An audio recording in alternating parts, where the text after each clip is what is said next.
Hello, welcome to Gabie's Knit Goodies. I am Gabie and I'm wearing the beautiful Tecumseh. But first you can find me on Instagram at Gabie's Knit Goodies.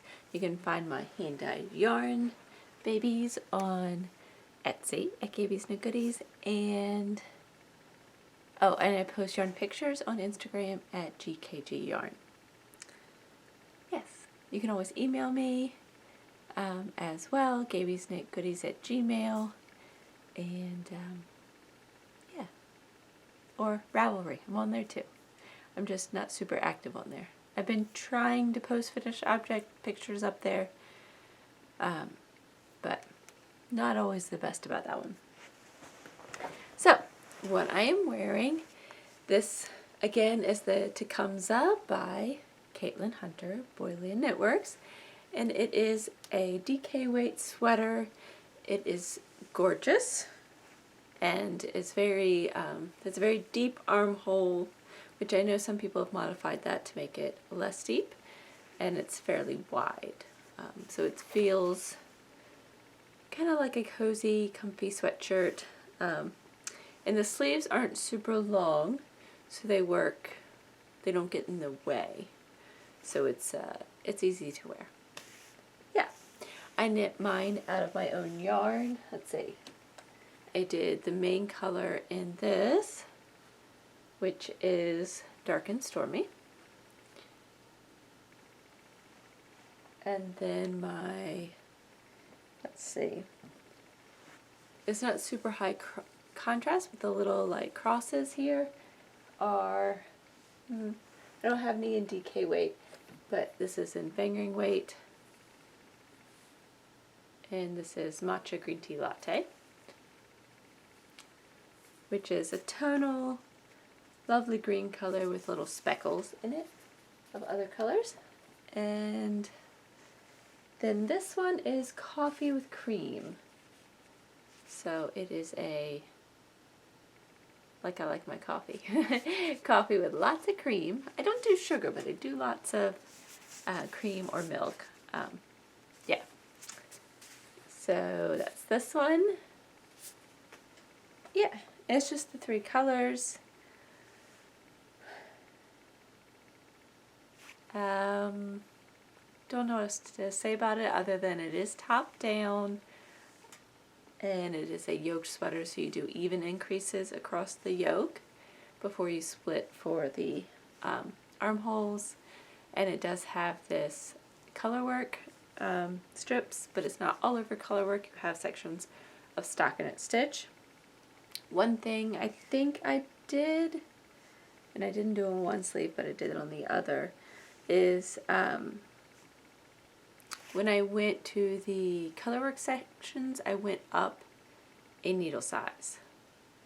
I can't remember what size it's supposed to be knit on, but I think I went up a needle size so that these color work, especially these sections here, didn't like cinch in, because I do find that I think a lot of people do. Stockinette stitch tends to be a little looser and stretchier than the color work sections, and so going up a half a needle size or going up a needle size can help a good bit. Yeah, just to make it even. So that really did work out well for me. I do have a video on this sweater, so I'll do my best to link it below or else to link it above. One or the other, possibly both, I don't know. So, knitting. I really only have one project to truly show you, and it is a new one. I cast on something new. You know, if you get something off the needles, like last time I showed you guys the 05 tie-side tank that I took off the needles, which I'm very excited about, you gotta put something on the needles, right? So, why don't we start with that? Or, I'm just gonna quickly show you the 2 other projects I have going, because I haven't made a lot of progress on them, and then we'll talk about the Gro Shawl. So the sweater number 20, second sleeve, I've made a bit of progress. but not a lot. Sweater number 20 is by My Favorite Things Knitwear, and the yarn is a kid mohair and lace named Cloud, and DK weight merino nylon, same weighted yarn as what I used for this, named White Swan. And then the Ingrid sweater by Gregoria Fibers. Working on the first sleeve here. Definitely gotten to sleeve island on this one. And I have made like maybe this much progress since last time. 2 repeats here on the sleeve. So slow going for me on this one, but that's okay. So on to something new and exciting. So I probably won't be posting this on Instagram because this is a gift knit, the Gro Shawl. My sister-in-law actually requested a shawl that she could have in her office at work, and I showed her a few different pictures. I talked about this last week. Another one was another Fiber Tales pattern, which the Gro Shawl is a Fiber Tales pattern, and then the other one was by, I think, Melanie Hoffman, I think is what it was, like her willow shawl, maybe something like that. And those were both triangular shawls, the like traditional triangular shawls where you start, I don't know how you start, but anyways, traditional ones, whereas this one is a right angle triangular shawl. So last time I told you I was going to get or wind up my polar bear yarn, which is an aran weight, very squishy and fluffy merino, 100% merino yarn. I think it's superwash. Yes, 100% superwash merino. And it is working out beautifully. Look at how much progress I've made. I can't really show it.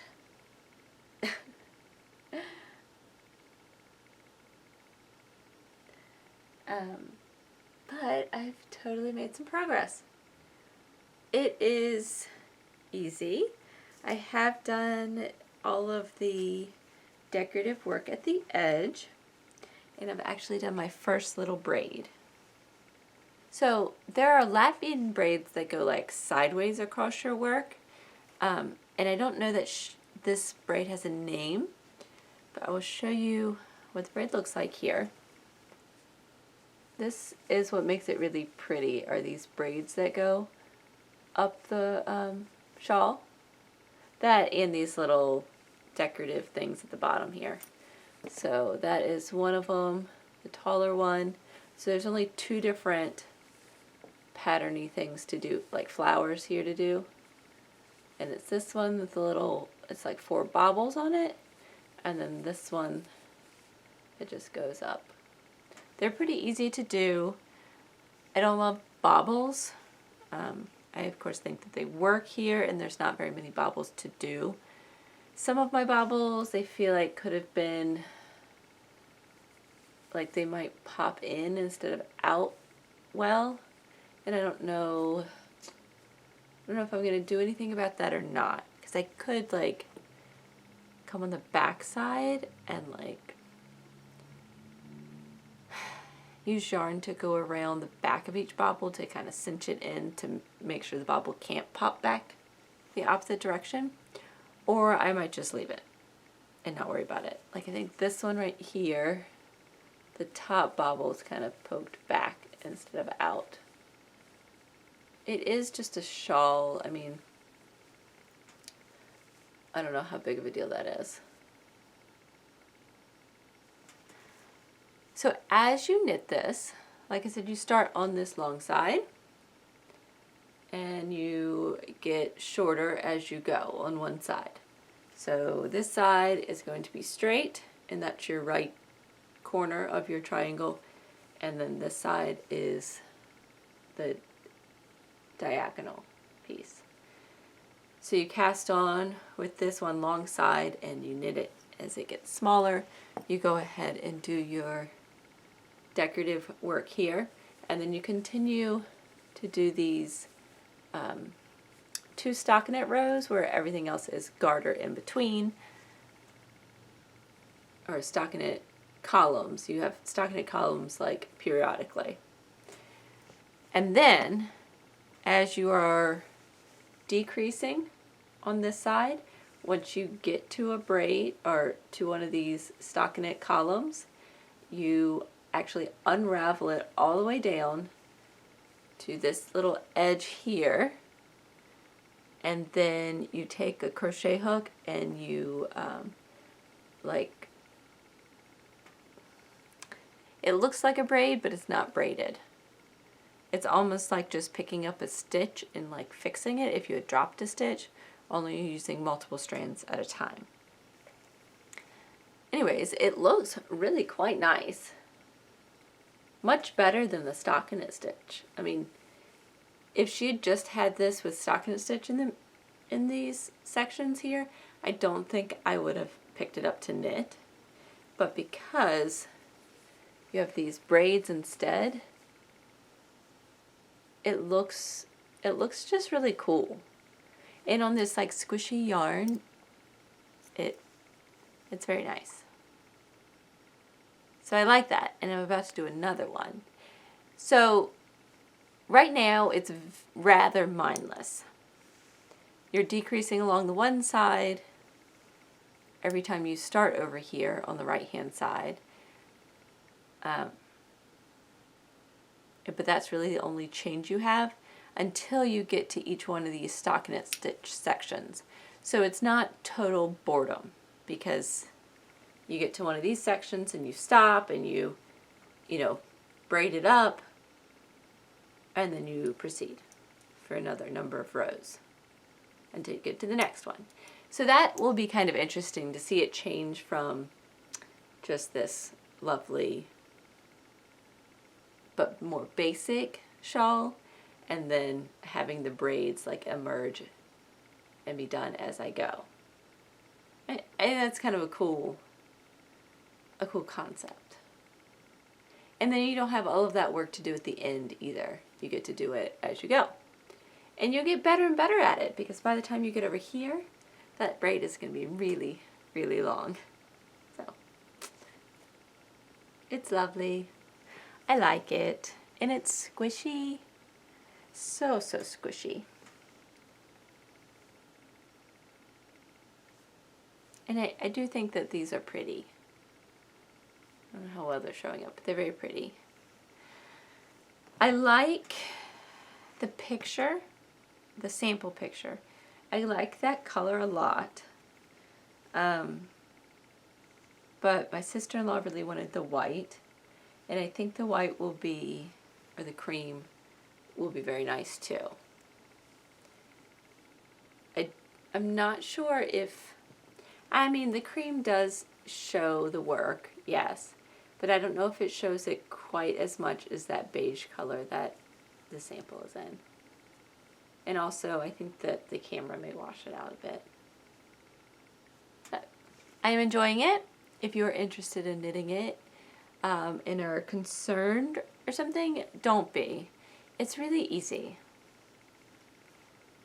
It's not a difficult thing. And also, all of the like thought-provoking part is right up here in the front when you're excited about the project anyways. And the cool thing about starting with the wide end is that it gets shorter as you go. So as you kind of like get bored of the project, perhaps you are doing shorter rows, so it'll go faster. So I do like that concept. Pros and cons to starting with the long edge. The con is that what you cast on depicts your entire shawl size, so there's no like modifying that as you go. But yeah, I think it will be good. Oh, the other thing, I did try knitting a little swatch before I cast on, because I think it calls for size 8 needles, but then it is 14 stitches per 4 inches is your gauge. And size 8 needles with this yarn. This yarn is, like I said, it's very fluffy. And she uses an unspun woolen yarn, Newton, which I imagine is probably similar in that if you have a decent amount of tension, the yarn's going to be thinner. So your gauge is going to be smaller. So like if I pull this a lot, you know, it kind of thins out, I guess you could say, as you pull it. So you could get a smaller gauge than what the pattern calls for, even if you're using the needles and, you know, an appropriate yarn. So I ended up going up a needle size. I think size 9s instead of US 8s would have been perfect. However, I don't have my size 9 circular knitting needles, so I went ahead and went up to a 10. I decided having it be a little more open, a little squishier because of that looser knit, and bigger would be better than the other way around. I'd rather err on larger, looser fabric than go with the original size 8s and have it be on the slightly smaller size. Yeah. So I'm not unhappy with the size I have with going up to US 10s. However, I do think 9s probably would have been the best. Yeah, it keeps the squishiness. It keeps it from being tight, having a slightly bigger gauge. I think she must be a looser knitter. I typically don't think I get 14 stitches per 4 inches with a size 8 needle. I think it's a little bit tighter than that. I don't know what mine is, but I feel like it's a little bit tighter than that. Probably closer to like, 16 or even 17 is my guess for myself. So, yeah, I like it. I would recommend it. And if you're looking for yarn, but you don't want to do the Newton, the unspun wool yarn, I would recommend just whatever you find, have it be bulky enough to get that thicker gauge and like looser spun. I wouldn't get something that's like a super tight spun, high definition yarn. I would get something that's like squishier and puffier, if that makes sense. Not as tightly spun, maybe less plies. This one is a 3-ply yarn. And so it is, yeah, I don't know, a little looser spun. Okay, enough rambling about that. I like it. I would recommend the Gro Shawl. If I didn't say it already, it's by Fiber Tales. Can't remember her actual name, but that's her business. And she also has a podcast and probably has shown it off on there. I believe she has. Yeah, she has a number of patterns, and they're all quite, like, I think nature inspired, I would say relaxing feel, vibe, very naturalistic. Her vibe is very nice. Yeah, I know that was kind of rushed. If I have pictures, maybe I'll show you. I dyed yarn because I'm going to do the Felix cardigan. That's what I've decided. I want a basic, easy cardigan to both knit and wear. Probably a little bit, I think a little bit on the shorter side. I think. Like, so I could wear it over dresses and stuff. And I wanted it somewhat neutral. So I have dyed up a Peruvian wool. It's a little bit more rustic than the merino that I typically do, and it's non-superwash. So I find non-superwash to be kind of almost lighter, like at least the few times I've dealt with it. Whereas superwash, like, maybe because it doesn't cling to itself as much. You know, when you block superwash, it can drape more, grow a little bit more, whereas maybe lighter is not the right. Very elastic. I find non-superwash very elastic. It bounces back really well. So I decided that would be good for a cardigan, and having it be is more of an outerwear piece, a slightly more rustic wool, I thought might be nice as well. So I decided to give it a try, and I dyed up some. It's in like it's a brown, but it's like a plummy brown. Yeah, I'm excited about it. And I think that it's going to go by really fast. It's a worsted weight yarn, worsted weight pattern.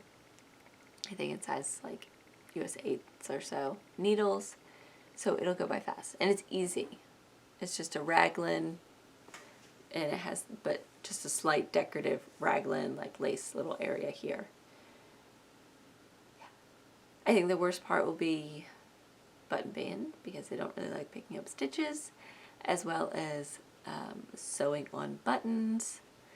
The finishing work is not necessarily my forte. I like just knitting, but you know, it will provide a nice mindless knit. Yeah, I'm trying to hold off casting that on though, because I really want to work on sweater number 20, and I want to get this one. I currently have one gift knit here, the Gro Shawl, on my needles, but I'm thinking it's already September, and I don't really have that much time to do gift knitting, and I have some other gift knits that I want to do. One is the halibut hat by Caitlin Hunter. I bought that pattern a while ago, and I really want to knit that. In addition to the halibut hat, I have a color work like cowl I want to create. I think I'm saying create because I didn't find a pattern that I liked that suited exactly what I wanted. I want a mosaic colorwork cowl for my knitting class to work on. I have some leftover yarns here. This is the Fiber Company, and it is a single ply, lovely yarn with a number of different fibers in it. I don't know if I'll have enough or not. I might. But I thought it would pair nicely with this, which is, I think, one of those Noro yarns? I forget what. I don't have the sleeve for it. I was given it, but it is a, like, dyed in the wool and kind of rustic, a little bit thick and thin, and it changes color kind of throughout the skein here, the ball. Yeah, it looks a little bit of a mess, but it's not too bad. And it's very pretty. But I thought that this being kind of the main color, and this being the colorwork accent, contrast color, I thought it would work really well. So I'm hoping I have enough yarn to do that, especially with this. I might could swap them, but I feel like this looks more like what the colorwork should be in, and this would look more like the main background color. So I'm gonna have to play with that. Yeah, so I'm kind of gonna be designing my own on that one. Let me know if you want to test it out. I need to do it like this week, so I have time to work on it before my class is gonna work on it.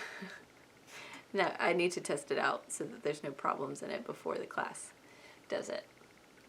I think it'll be fun though, and easy and quick, because it'll be on like size 9s, I think. Yeah. Okay, well, happy knitting, or crocheting, or crafting, or whatever you're doing, and I hope you're having a wonderful September. Bye.